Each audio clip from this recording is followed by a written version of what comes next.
My name is Claribel Thornton. The night my sister told me to find another table, because I wasn't real family. Laughter erupted around me, and then they slid me the $3,500 bill. I paid it in silence, my hands shaking, but inside something shattered forever. The clink of silverware and the low hum of conversations filled the restaurant. But for me, the sound blurred into a hollow buzz after Elaine's words cut through the air. My chair scraped softly as I stood, careful not to show how my knees trembled. I walked the few steps to a table near the bar, each click of my heels punctuated by whispers and sidelong glances from strangers who had heard enough to piece together the humiliation. I sat down alone, folding my hands in my lap, feeling the weight of their stares heavier than any chandelier above me. From where I sat, I could still hear them. Victor boasting about his investments, Harold chuckling at some story he'd told a dozen times before, Margaret praising Elaine for her taste in wine. Their laughter swelled again, as though sending me away had been nothing more than entertainment to them. When the plates were cleared and dessert forks clattered against porcelain, I braced myself for the final sting. The waiter approached, hesitating slightly, before placing the bill in front of me. My eyes dropped to the numbers scrolled across the paper. $3,500. A sharp breath caught in my throat. Elaine leaned back in her chair, her smirk deliberate, and said in a tone sweet enough to be venom, "Go on, Claribel. Consider it a little thank you for all the years we kept you under our roof." My fingers shook as I slid my card into the folder, my signature wavering across the slip. I forced a smile at the waiter, trying to mask the burn of shame rising in my chest. When I handed the folder back, I felt something inside me harden. That moment, their laughter, the bill, the look of triumph in Elaine's eyes, etched itself into me like a scar. I left the table with my head high, but inside, I carried a vow as sharp as broken glass.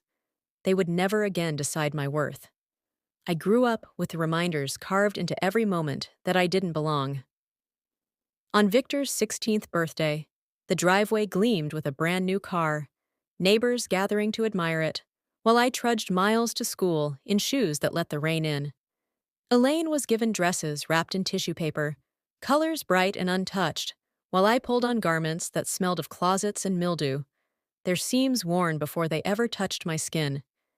When I asked what I could study or what I might become, the answer was never encouragement. It was a clipped reminder to be grateful you have a roof at all. If it hadn't been for Eleanor, I might have accepted their version of the truth. She was the only one who saw me, the only one who came to my graduation and pressed a book into my hands, her voice steady in the noise of a crowded gym. "You don't need anyone to grant you worth, Claribel. You'll build it yourself." That sentence stayed with me, a seed that outlived every dismissal. Eleanor rarely interrupted the family's cruelty, but her eyes were always there, sharp, attentive, as if she was quietly recording each wound. Her gaze alone reminded me I wasn't imagining what was happening. That night at the restaurant, I had braced myself to slip out unnoticed once the bill was paid.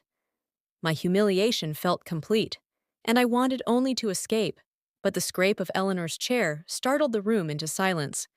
She stood, cane planted firmly, her voice filling every corner. "I won't sit by and watch you tear Claribel down another second." The chatter died. Forks froze midair. My chest tightened as she reached into her bag and withdrew an envelope stamped with a seal. "I signed a new will yesterday," she declared. "Every property, every company, every share belongs to Claribel. None of you will inherit." The words landed like a thunderclap. Victor's glass slipped from his hand and shattered across the floor. Elaine's jaw fell open, her face twisting in disbelief. Harold and Margaret's expressions drained of color. My pulse roared in my ears, as if my own body didn't know how to hold such a shock. In that instant, the elegant restaurant ceased to be a place of chandeliers and wine glasses. It was an arena, and I was no longer pushed to its edge. I had become its center, the eye of a storm that had been building for decades, now ready to break. The announcement from Eleanor spread like a brush fire, and within days, my phone was flooded. Victor's texts came first, clipped threats that morphed into outright accusations. Elaine's followed, dripping venom disguised as outrage. Then Victor's voice cut through one evening, sharp and cold. Clarabelle, this charade won't hold. We're taking you to court. Haven't you embarrassed us long enough? Now you want to rob us too? I sat alone in my Portland apartment, the glow from the streetlights painting stripes across the walls. The words stung, though not because they surprised me. I had always been the scapegoat, the expendable one. But now, exposed in the daylight of truth, I was suddenly cast as a thief. The tabloids wasted no time feeding the frenzy. Magazine covers screamed adopted daughter snatches, fortune and angel or gold digger. Paparazzi captured photos of me grocery shopping, of me stepping out of my office, each frame weaponized into proof of whatever story they wanted to tell online. Strangers dissected my life with glee, their comments a chorus of judgment. The first real blow landed when I learned Victor had hired a private investigator to comb through every corner of my past. The second followed quickly. Elaine purged in a TV studio, voicing, as she insisted to millions of viewers, that I had manipulated Eleanor's fragile state. The host nodded gravely. The audience murmured in sympathy. Watching from my apartment, I felt like the villain in a play written by someone else, trapped in their script.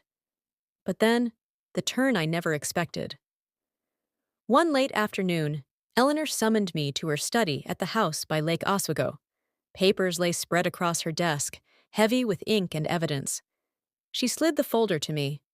"Clarabelle," she said quietly, "you need to see this. Harold and Margaret didn't just mistreat you. They stole from you. $600,000 your parents left for your care and education. They spend it all." I flipped through the statements, my chest tightening with every line. Tuition for Victor's private school, airfare for Ila's European vacations, renovations to the family home, all drawn from funds meant for me. For years, I had wondered if I was ungrateful, if maybe my wounds were imagined. But staring at the figures, I knew the truth. I hadn't just been denied affection. I had been robbed the moment my parents died. The next morning, I sat by Eleanor's side. Her hands trembled as she lifted her teacup, her voice thinner than before. I asked the question that had sat heavy on my tongue all night. "How long have you known?" Her sigh carried the weight of years. 2. I had my lawyer investigate quietly.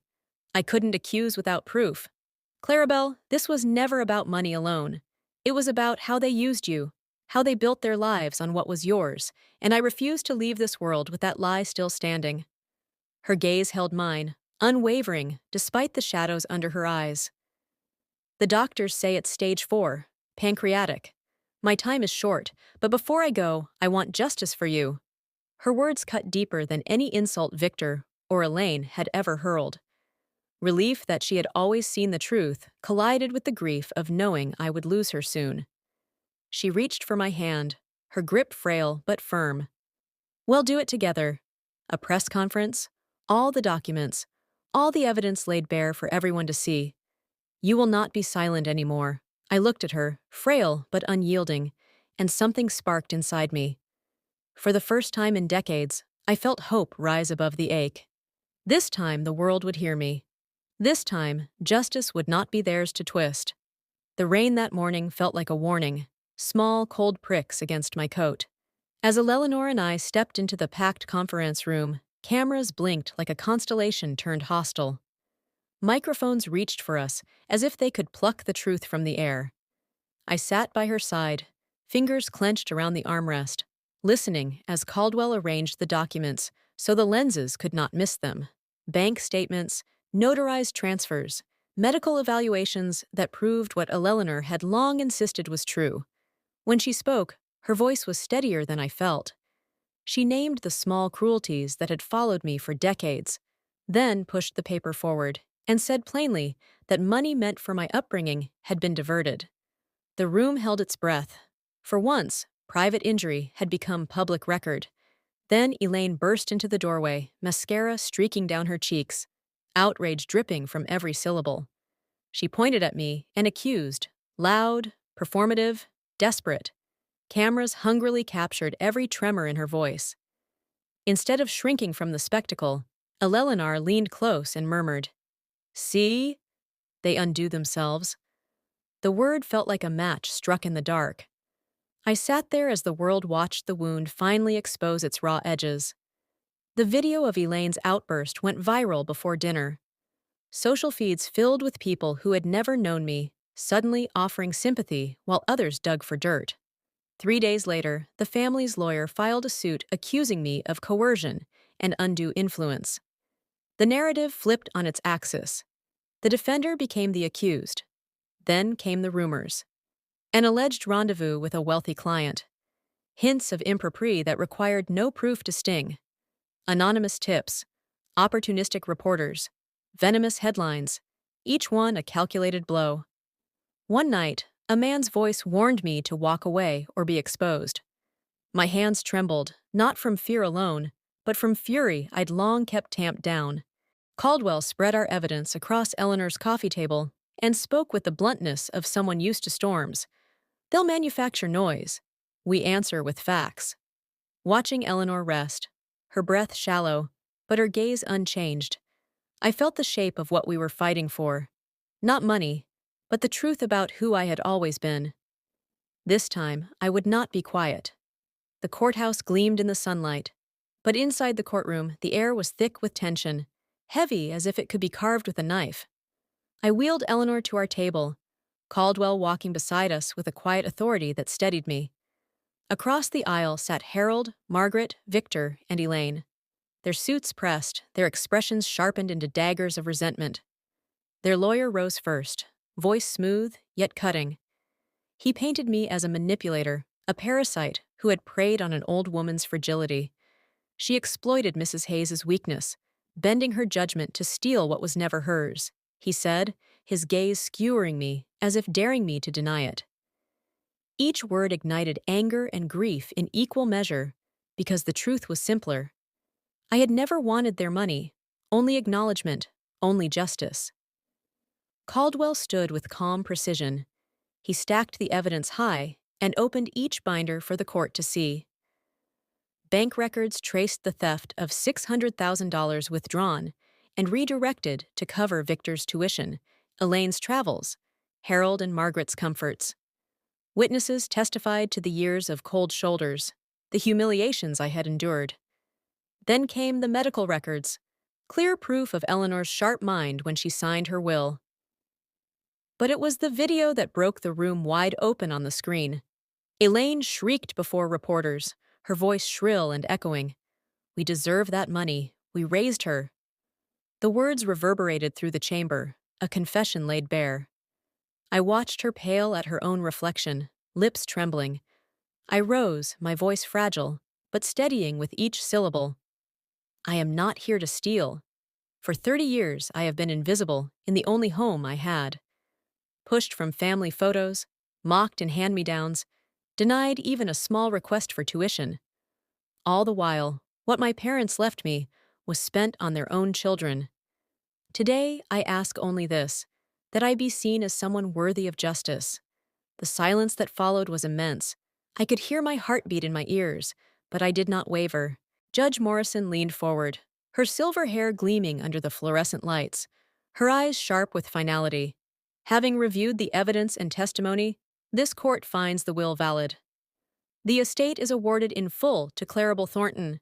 Harold and Margaret Hayes are ordered to repay the misappropriated $600,000, with interest bringing the total to $1.8 million. This case is closed." Her gavel struck. The sound was both thunder and release. Across from me, Harold collapsed into his chair, as if the weight of years had finally crushed him. Margaret buried her face in her hands, sobs muffled against the wood of the table. Victor bent his head, all bravado drained away, and Elaine leapt to her feet, her voice breaking into a shriek. "No, this is fraud. She's nothing but a leech." Balifs moved swiftly, gripping her arms as she kicked and screamed, her protest dissolving into echoes down the hall. I sat still, tears sliding freely as I squeezed Eleanor's frail hand.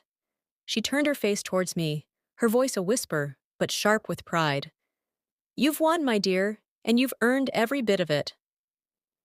Her words filled the silence left behind by their defeat, and for the first time, I felt the scale tip entirely in my favor. Justice had spoken, and it bore my name. The verdict rippled outward like a shockwave, and soon the city itself seemed to hum with my name. Newspaper stands carried my photograph across the front pages, headlines bold and defiant. Adopted daughter wins, justice over wealthy family. The photo wasn't of a woman cast as a burden or an opportunist. It was of me standing straight back, hands folded with calm determination, a figure who had finally spoken and been heard. Television anchors replayed clips of the trial, their voices echoing through living rooms across the country. The sight of Elaine screaming into the cameras, her own words turned against her, was replayed so many times it became a symbol of arrogance unraveling. For the first time in my life, the public wasn't laughing at me. They were listening. When a local station asked for a live interview, I felt the familiar tremor of fear.